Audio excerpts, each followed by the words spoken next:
Hello student, welcome to the online classes of graduation BSc second year. अपन पढ़ रहे हैं इलेक्ट्रॉनिक्स में अपनी थ्योरम से चल रही थी। थ्योरम अपनी लास्ट थ्योरम बची थी मैक्सिमम पावर ट्रांसफर थ्योरम, यानी कि मैक्सिमम पावर यानी कि शक्ति का अधिकतम संचरण कब होगा।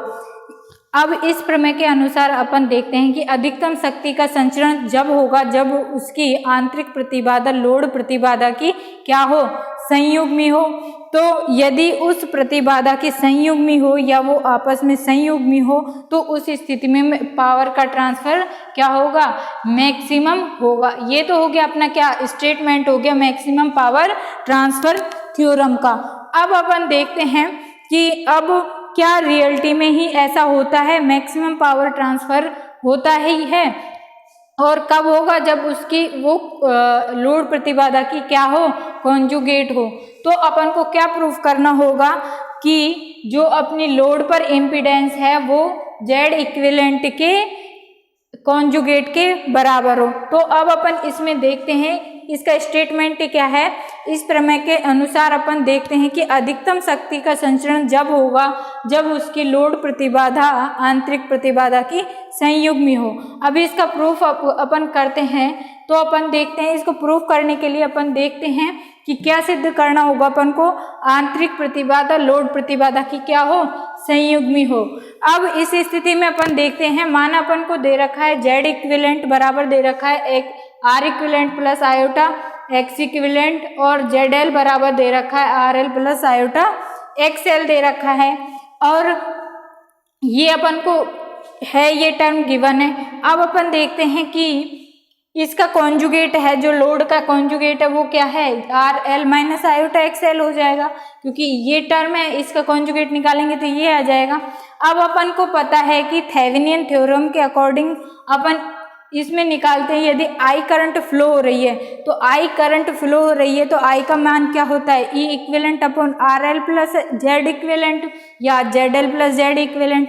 तो अपन ने इसमें वैल्यू पुट कर दी कि e equivalent upon z l plus z equivalent. इन दोनों की वैल्यू अपन ने यहाँ से पुट की तो अपनी ये वैल्यू आ गई।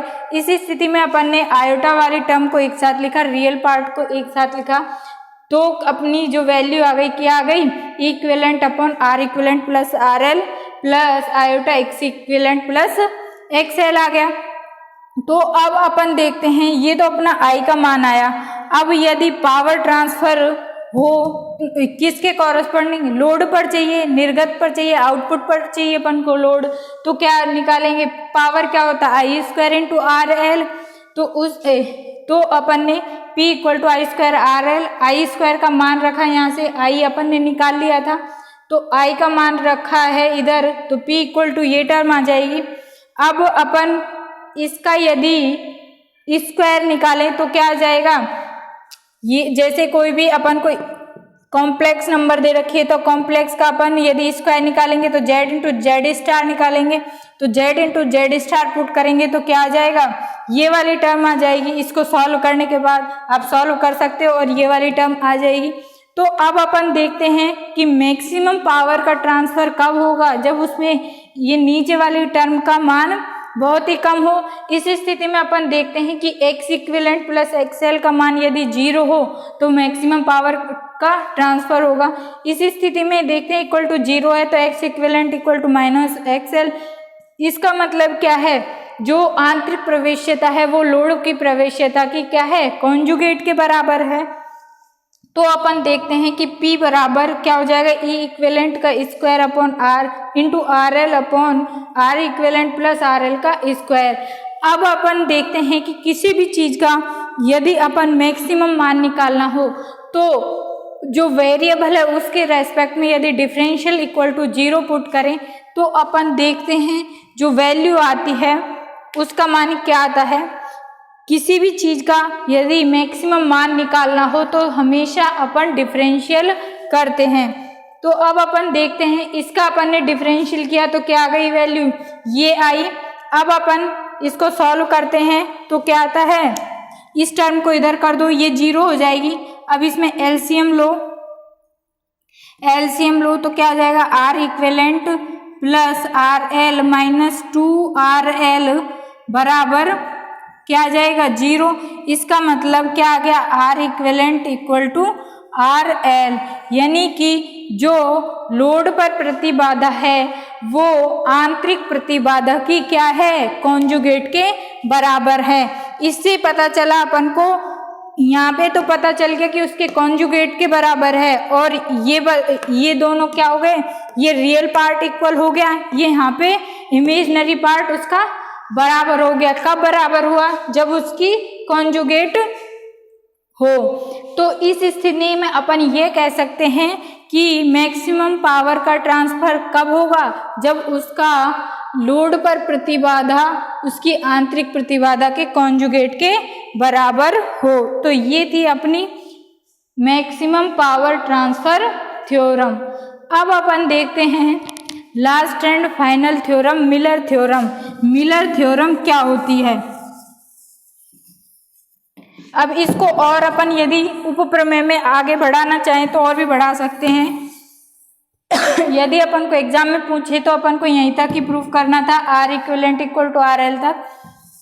अब यदि जैसे न्यूमेरिकल सॉल्व करें तो उसमें आर एल का, उसमें यदि पावर ट्रांसफर पूछे तो क्या आ जाएगा, देखते हैं अपन। अपना क्या था लास्ट इक्वेशन, P बराबर e equivalent square upon are equivalent plus R L का स्क्वायर। अपन ने प्रूफ कर लिया था कि आर इक्विवेलेंट बराबर आर एल है, यानी कि अपन को जब मैक्सिमम पावर ट्रांसफर है उसका मान कितना होगा, यानी e equivalent r square are l plus R L का स्क्वायर, यहाँ पे आर एल भी था, तो ये क्या आ जाएगा ई equivalent square R L upon 4 R L का स्क्वायर, यानी आर एल से एक आर एल कट जाएगा, तो पी स्क्वायर बराबर, पी बराबर क्या हो जाएगा, ये आ जाएगा। इसका मतलब क्या हो गया कि जो अपन को आउटपुट पर जो पावर ट्रांसफर हो रही है वो पावर ट्रांसफर का मान कितना है, P equal to E square upon 4 are L. इसका मतलब जो पावर अधिकतम पावर ट्रांसफर हुई है वो क्या है, ई इक्विवेलेंट का स्क्वायर अपॉन 4 आर एल। अब अपन देखते हैं मिलर थ्योरम।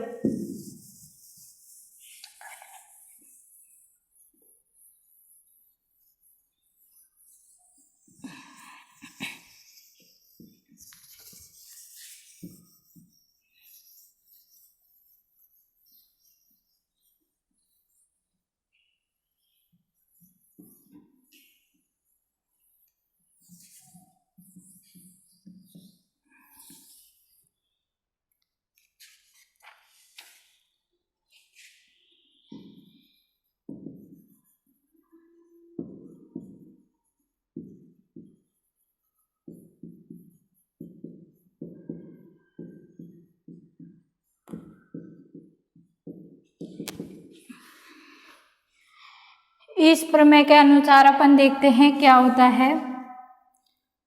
जैसे अपन को ये कोई सर्किट दे रखा है,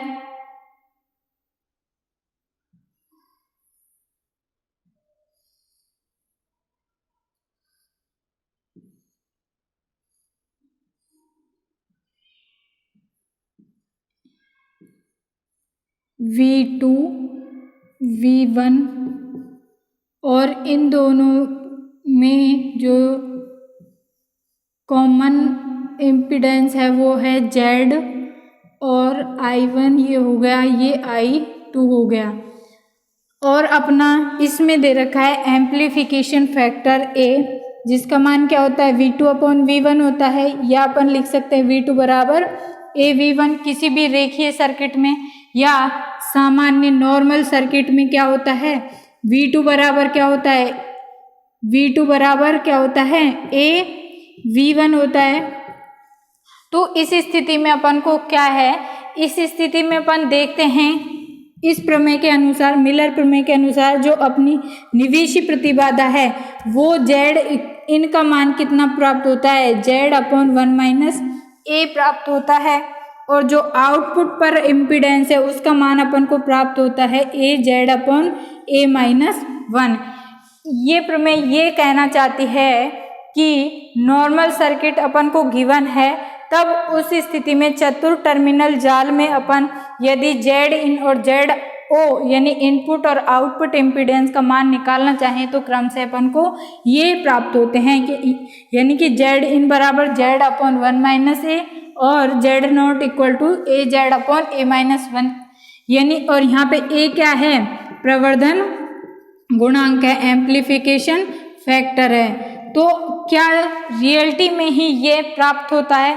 तो अपन देखते हैं इस सर्किट को अपन इस प्रकार और मॉडिफाई कर सकते हैं।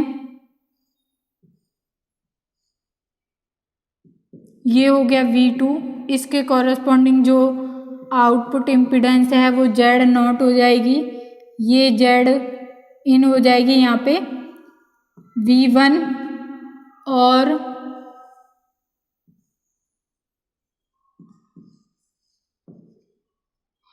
इन दोनों में इनपुट और आउटपुट का जो कॉमन इम्पीडेंस है वो क्या है, जेड है।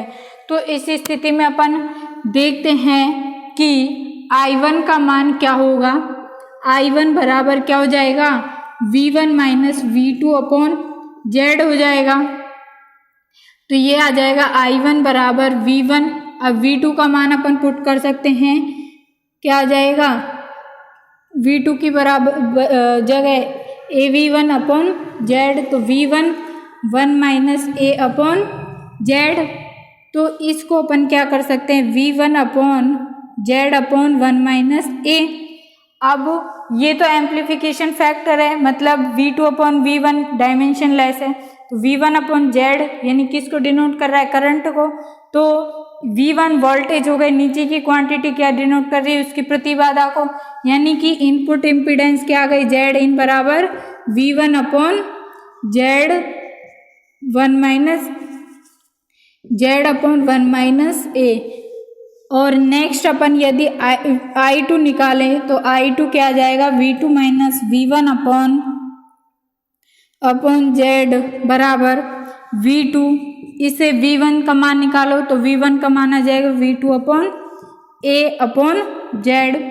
तो V2 कॉमन लिया, A minus 1 upon A z आ जाएगा। अब इससे अपन देखते हैं कि I2 बराबर क्या आ जाता है, V2 upon A Z upon A minus 1, यानी कि इसको अपन लिख सकते हैं V2 upon Z O output impedance, यानी कि जेड नॉट बराबर यहाँ पे क्या हो जाएगा, A Z upon A minus 1, यानी कि रियलिटी में ही इनपुट और आउटपुट इम्पीडेंस का मान मिलर थ्योरम के अकॉर्डिंग क्या प्राप्त होता है, जेड अपॉन 1 माइनस ए और A Z upon A minus 1। तो ये हो गई अपनी थ्योरम कंप्लीट। अब अपन नेक्स्ट चैप्टर पढ़ेंगे, फर्स्ट चैप्टर अपना कंप्लीट हो गया है अकॉर्डिंग टू द सिलेबस। अब अपन देखेंगे सेमीकंडक्टर, नेक्स्ट अपना 3-4 टॉपिक बचे हैं, फिर अपनी ये फर्स्ट यूनिट कंप्लीट हो जाएगी। नेक्स्ट अपन पढ़ेंगे सेमीकंडक्टर अर्धचालक।